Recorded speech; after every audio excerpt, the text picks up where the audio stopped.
Sono partiti stamani dalle fonderie Anselmi di Campo San Piero per portare a Padova la loro protesta. Un corteo che dalla stazione si è diretto fino in provincia e prefettura, dove poi una delegazione è stata accolta ed ascoltata dal prefetto imprese.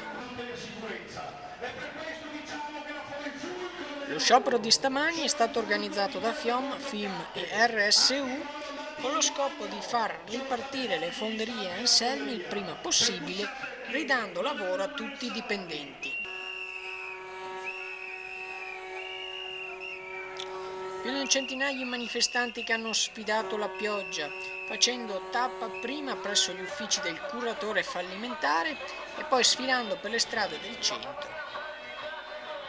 Tra i manifestanti anche una delegazione della Riello di Piombino Dese.